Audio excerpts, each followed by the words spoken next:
Hey everyone, welcome back to the Working Tools Podcast. We're here with part 2 with the group from the Sons of Hiram Riding Club.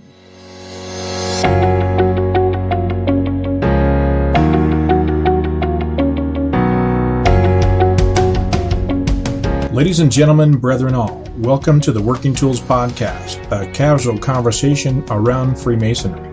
First, it's important to note that our opinions and thoughts are our own and do not reflect those of our Grand Lodge or respective craft or concordant bodies. Please connect with us and ask questions, either here on YouTube or on our Facebook page. We'd also appreciate a thumbs up and especially any comments on our videos.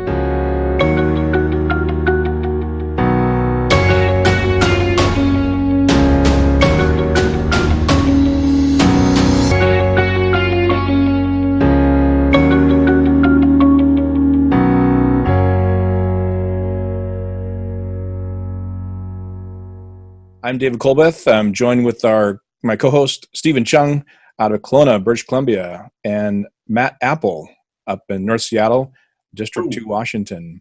Also with our guests tonight, Worship Brother Glenn Butler and Worship Brother Matt Runion from the Sons of Hiram Riding Club, joining us and talking about their organization here in Washington. I guess I should say our organization, since I'm a member. Sporting my vest tonight. So we were just talking a little bit about family involvement, and Glenn, just in the break here, you were mentioning that how much your wives are involved, even in lodge, not just in. And I think you were talking about also how the social aspect has come from the club into lodge and has really developed in the lodge culture. Can you talk a little more about that? Yeah. So like I mentioned before, with our club, Matt and I sat down and we really don't like drama. We like fellowship. We like to have fun. That's something that Matt brought to the lodge when he took over the lodge. Oh gosh, I don't know how many years ago when he became a master of the lodge. He brought the same type of focus in. So when Matt became the VP and him and I started really focusing on the club and what we want to do, we brought that aspect into the club. Well, then it took us a few years, but we brought that back into the lodge to the point where a lot of the fellowship and brotherhood of our lodge is a lot like our bike club now. But we do have that separation between lodge and club. We don't wear our vests in lodge. We have a dress vest like I have behind me here. That's an embroidered vest. But before we go into lodge, we take those off. We put on our suit coats. Lodge is lodge, club is club. So we want to keep that separation from those two. Just to keep people from thinking that our club is trying to take over a lodge and become a lodge, and that's far from what we want. We want the same morals and aspects of masonry in our club, but not have the club influence the lodge. Yeah, we want our brothers in the riding club to wear our vests or the dress vest even to other lodges, but we don't want, if you're an officer of a lodge, we don't want you to wear the vest, because riding club is one thing, it's not running a blue lodge. So we make sure that's separated. Yeah, I'll bring my vest and wear it to things, and then I'll hang it up and put my sport coat on or my tux coat on, just like you were talking about. I've seen some guys kind of wear them into lodge, and I think, I get it. They want to support things, and it is Masonic, and they're. But I agree, it should be a separate thing. Well, we never want to get, have the illusion to Grand Lodge that we're turning anything into a motorcycle club, because we're not a motorcycle club. We're a riding club, of fraternal brothers. And that's why we try and keep it separated. And, we need to do that from the top down. So that's why Glenn and I try and lead by example with that kind of code when we go into these lodges. You wear it beforehand, but not during the meeting when you're running the meeting, because that's Blue Lodge. It's not a motorcycle meeting at that point. We mentioned bringing the family aspect to it, and some of the charity work that we do. And some of the other things that we as a club like to do is the ritual work. So in Blue Lodge, I want to see good ritual work, and I like to think that our riding club helps out a lot with that. So if we ever have degree work that needs to be done, I know that we can call, upon the riding club, and members of the club will show up to perform degrees. And as well as, and unfortunately, we do have the ability to do funeral work.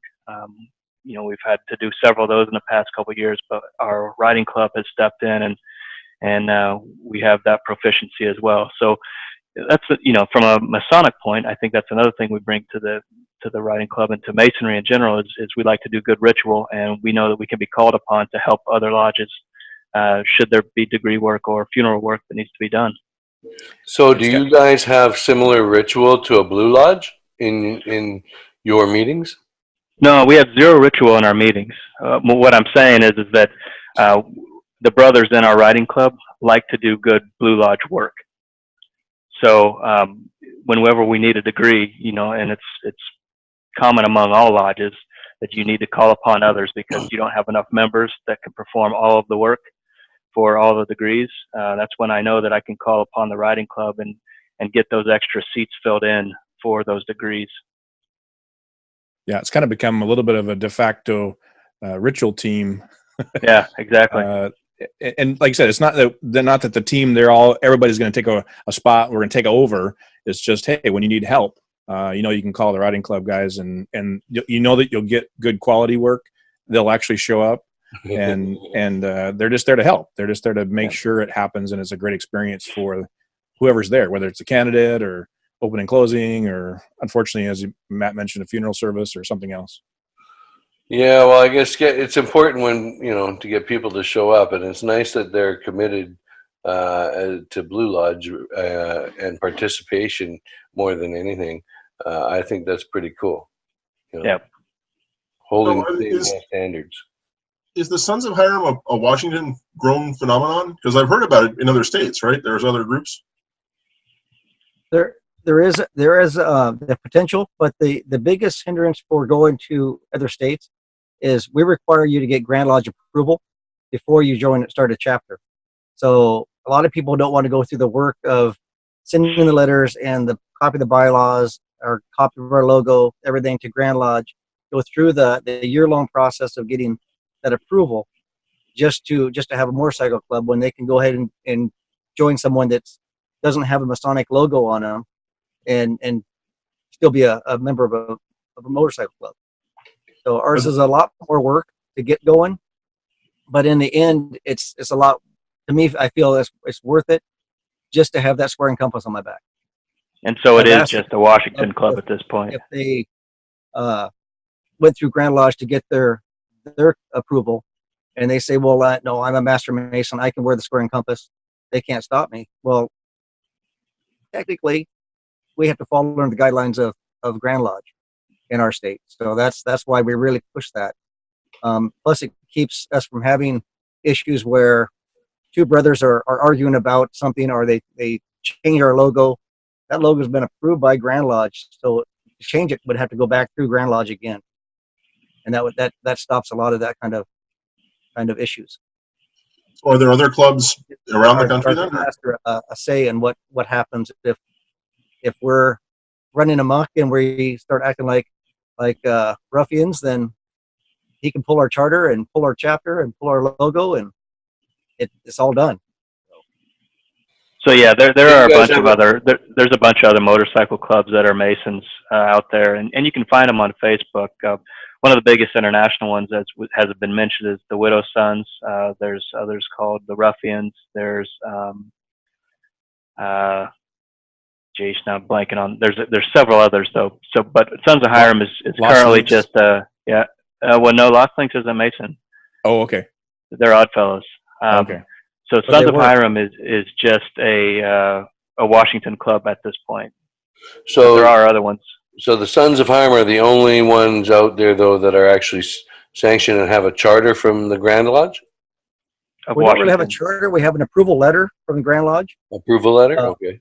Yeah. So if we went with the charter, then we would have to have, just like a lodge, we'd have to have our meetings. We have to submit our minutes and get a charter number and all that. This way, it's approval from the Grand Master. We went through the jurisprudence board. A couple of members of the jurisprudence board actually went on their own time and helped us write the bylaws. So it helps keep them involved, and they helped us write it to the point where we have to abide by what Grand Lodge says. So that was kind of important to us anyhow. Yeah, well, maybe that would be key in getting having more success in getting a chapter going in BC. It could be.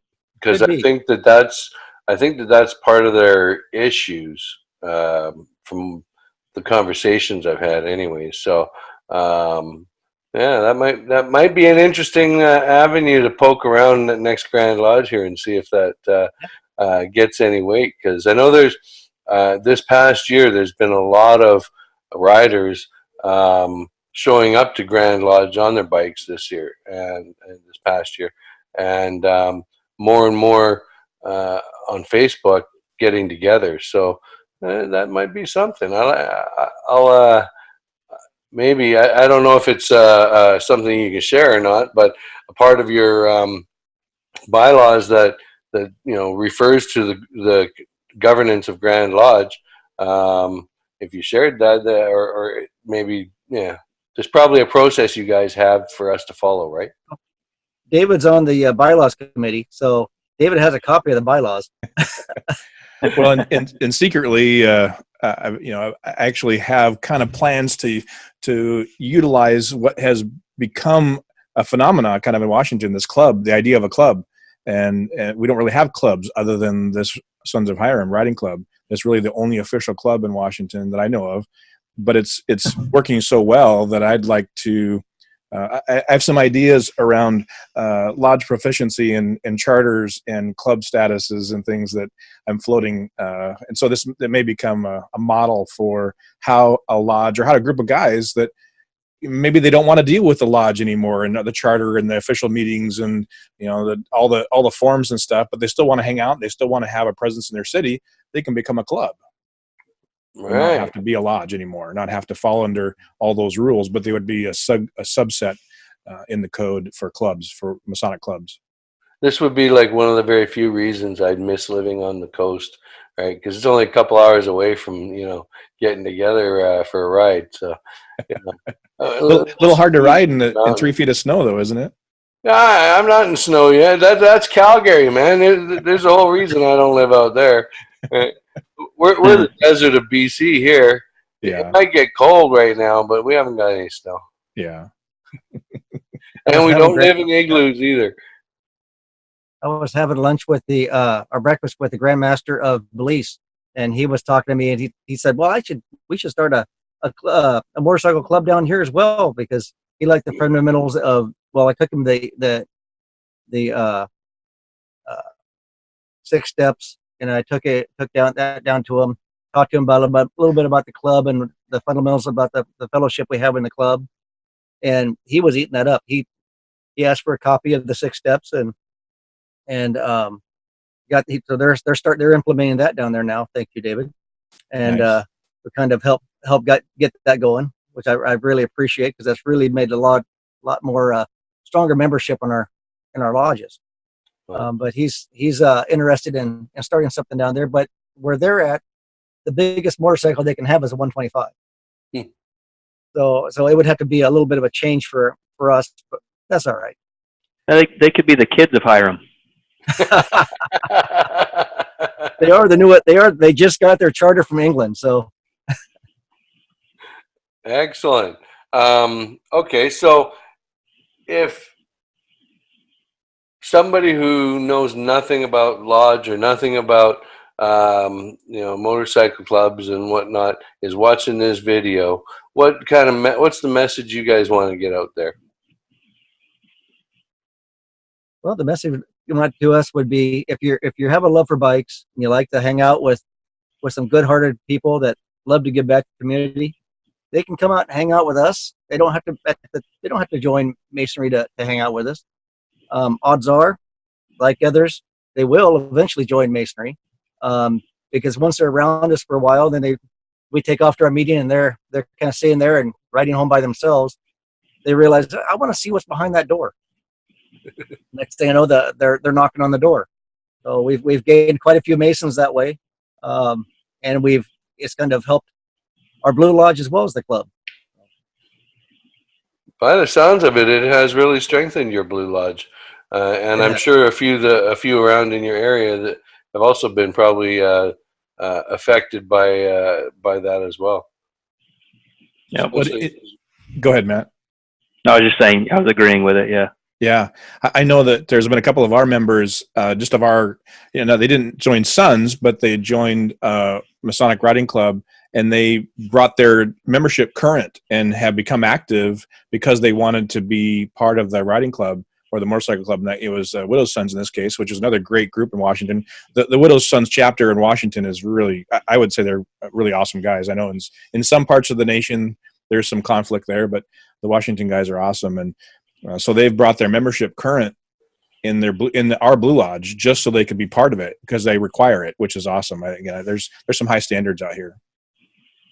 And the Widow Sons are a great group. I love hanging out with them. We go for rides together, and that's the other club that I used to help support too. All the members of the Widow Sons here in Washington State. You see them on the street, we're all hugging, we're saying how you doing, gonna go have a cup of coffee. Yeah, they're excellent group of brothers to hang out with. Yeah. So they have to be Masons to be Widow Sons. You have to be Masons to be Sons of Hiram. What's the fundamental differences between the two groups? The fundamental differences, one is the patch. They wear 3 patches on their back, where we wear 1. They give to the Widows and Orphans Foundation is their main charity, where ours is focused more on youth groups, and we're branched out to more of the community, like the Soup Ladies and the Mom and St. Me John's. Clinic. What's that, Matt? I was saying St. John's, the name change. John's now. Well, talk about the patch a little bit if you can. And my understanding is that, in the motorcycle club land, you can't just throw a patch on your back and call yourself a club and expect to not maybe get stopped or get eyes crossed or get a dirty look from a particular group. Is there a process that you can talk about that had to happen? There is a huge process. So here in Washington State is mainly a Bandito state. So for me to get my first 5 patches, I sent my patches, my artwork to the Bandito's embroiderer, who in turn, as soon as he got it, he contacted the Banditos. Make sure that it was okay for him to make these for one. He made the patches. It cost us quite a bit of money to have these first ones done, which in turn got phone calls to me from them to talk to me about what we were doing and why we were doing it, what our goals were. The thing that helped us faster than anything was that big square and compass in the middle of our vest. A lot of the Banditos, their grandpas were Masons, so that helped out quite a bit. When you're a 1-patch club, you're not required to join the coalition of clubs, where a 3-patch club is required to join. So the coalition of clubs, they meet throughout the state, and that can get a little bit dicey if you're not a member of the coalition of clubs. I know that when the Widow Sons first started getting big here, I would get phone calls from the Banditos. I'd get a phone call from Emerald City, some of the other clubs around here, just to find out who they were. They hadn't seen the patch coming through, and now they were starting to grow in numbers here in Washington State. So I had to explain to them that they were brothers. They're not part of our club. They're a separate club. They didn't like the idea that they have 3 patches without sitting down with them. I believe that the current presidents and past presidents of the Widow Sons have resolved that issue. So there isn't a whole lot of issue with those clubs anymore. There's some old schoolers that really don't like it still, but they know that they're Masons, and they'll tolerate it because their grandpas and great grandpas were all Masons at one time. So that's the good part about it. And you'll notice, like for the Widow Sons, if they walk up and talk to them, they know right away that they're not doing it for an attitude. So they find out they're a good group of guys. I kind of stopped getting phone calls about them about 1.5 years, 2 years ago. So it sounds like things got pretty much settled down. But I worked with a lot of the big bike club members at Going. So A lot of the Stralas, the Banditos, and such are right there. And you'll notice also with our patch, it just says Grand Chapter. It doesn't say Washington, like you would see with some of the big motorcycle clubs out there. We don't claim territory, right? We're just a riding club. Oh, yeah, that's probably an important factor on that one. Yeah. Very cool. I understand there's quite the process here. One of the fellows who had looked into trying to get it officially set up went quite deep into it, and apparently here, before you would even think of getting any artwork done or that, you have to approach the other clubs here and get their kind of permission before you even bother going to Grand Lodge to find out, because no matter if Grand Lodge likes it or not with respect to the local clubs here. Yeah, that is a great idea to go talk to your local clubs around there first. Usually the biggest club around there is, if they give the permission, then they'll back you on everything else. We had an incident about 8 years ago at one called a toy run here in Olympia. One of our founding members, worshipful brother Tony Holloway, and I were standing there, and a guy walked up and grabbed him and spun him around to look at his back. About that time, 3 banditos came up, grabbed the guy, and pushed him off him and said, "Hey, he's okay. He's with us. You leave him alone." So that kind of getting the big clubs out there, they pretty much watch each other's back. So, and especially to us little guys, we're right there. We're a social club or city club, whichever you want to call us. They know that we're there for one purpose, and that's charity and giving back to the community. So that helps us out quite a bit. So it is a real story. It's not an urban myth. I thought maybe it was an urban myth about that. Oh no. Easy to see why David found a liking to join. Well, and Tony's not a guy you'd want to have grabbed and turned around, but being Masonic, I'm sure his hands were in his pockets at that moment. Yes, they were. And I learned all these stories and rules about motorcycling after joining the club, like it was no big deal. And then I was thinking, what did I join? I didn't know any of these rules.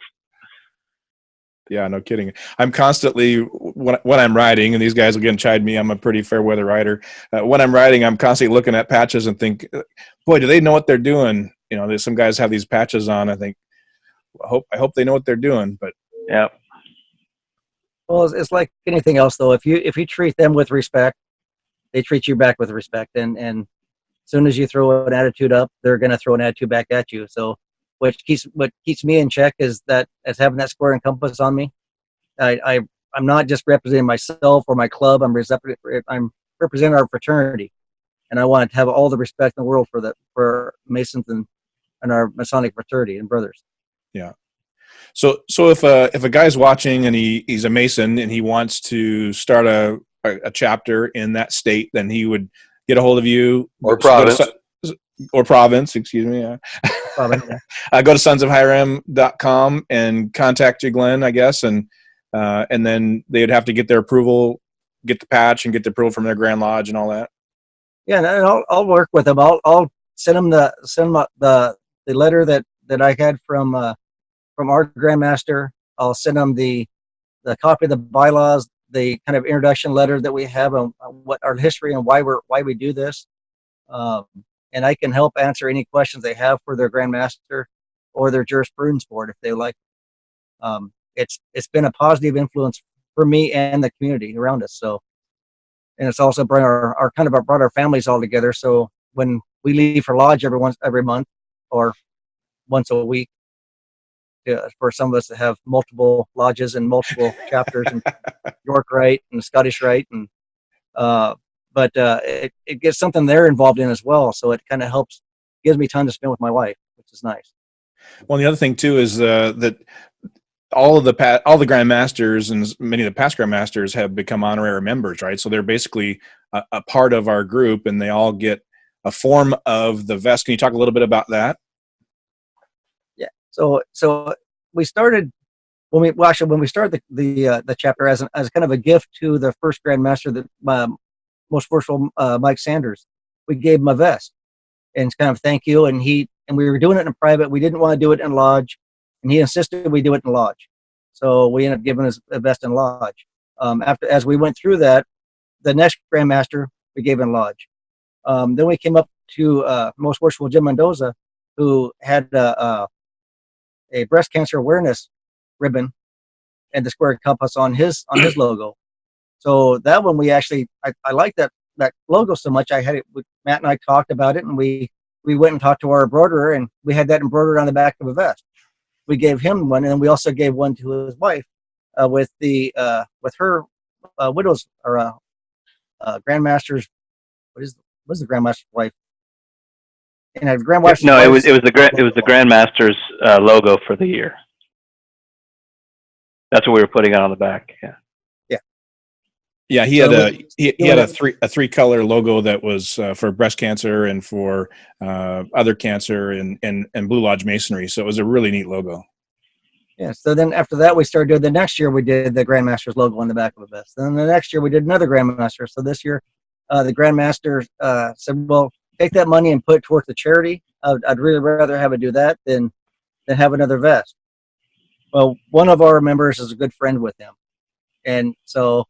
If you're watching this, most worshipful, you're not getting a vest from the club, but you're getting a vest anyhow. So we got together and we donated that money, the normal money that we would get to the vest, we donated to his charity, and then out of our pockets we got together. Actually, worshipful brother John Smiley bought a vest for him, and it's sitting over at the embroidery shop right now. And I sent Matt an email if he could go pick it up for him. You know, what'd be really cool, guys, is to get some of the guys together and get one of those kind of big checks and ride down to Wash Masonic Charities and do a big donation in the lobby. That'd be really cool. So how are we going to carry those checks on a bike, though? You got to carry. That's what I was going to say. Well, we'll have the big black van follow us. We'll get Wash Masonic Charities to have it down there. I rock a minivan. I could be your support crew. There you go. There you go. Yeah, you can put all the signs in the back of the minivan. Exactly. Yeah. Well, again, guys, we really, really appreciate you coming on the show again and being part of this and talking about it. And of course, you're always welcome, and we really, really enjoy it. Yeah, thank you very much. It was a great conversation. I appreciate the time. Thank you for inviting us. I really appreciate you guys making the time, and I'm sure that down the road we may ask you to come back. Sounds good. Great. Hopefully we can come back when you have your chapter up there. Yeah, that would be good. Come for the long ride. Exactly. Yeah. On that note. All right, everyone. Well, thanks for watching this episode of the Working Tools Podcast.